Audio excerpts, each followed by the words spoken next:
We've witnessed opening days in Kansas City, St. Louis, and right here in Springfield. Other cities are holding their opening day ceremonies today, right now.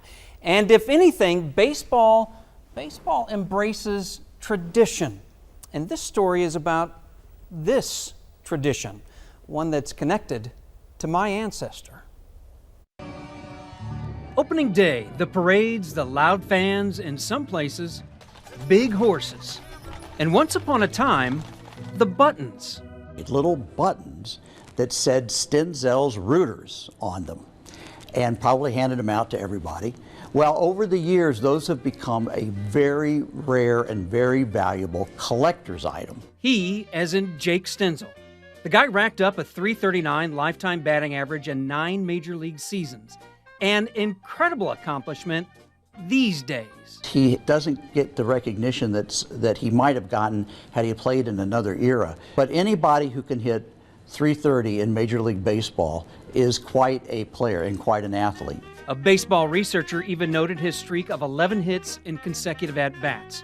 Stenzel played in Baltimore, Pittsburgh, St. Louis, and even a few games in his hometown of Cincinnati. And he hit .310 in those last games with the Reds, so he could still hit at age 32, but then he decided to retire. Stenzel soon opened a bar across from the Reds ballpark, called it Jake Stenzel's Baseball Exchange.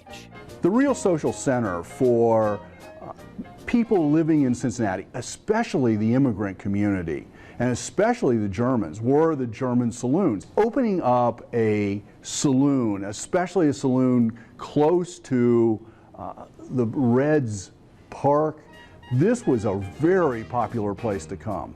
And that brings us back to the buttons.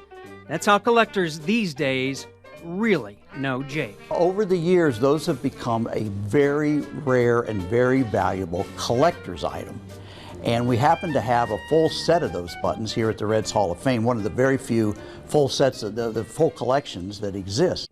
Jake's Bar celebrated opening days for just a few seasons before World War I, and things changed then for German immigrants like Jake in Cincinnati. The United States enters the war, there's a real anti-German sentiment that sort of explodes in Cincinnati. Within days after the United States entering the war, 13 street names are changed. German street names are replaced with English street names. Stenzel sold the bar, went to work as a night watchman, and just 2 years later he died. An obituary mentions influenza. There's a lot of turmoil going on at the very end of his life around being German, being a saloon keeper, and it probably is problematic at the very end. Years and years later, my family is researching our history. We come across this guy, Jacob Charles Stelzy, on Ancestry. Turns out that's Jake Stenzel. We understand he changed his name to make it easier to pronounce for sports writers. So in this season of opening days, here's to Jake, his buttons, and baseball. Let's play ball. Now, Greg Rhodes tells us, depending on the condition, a single Stenzel's Rooters button could go for anywhere between $500 to $2,000. Another expert told me one in good condition could get $1,500. Tomorrow is a First Alert Weather Day.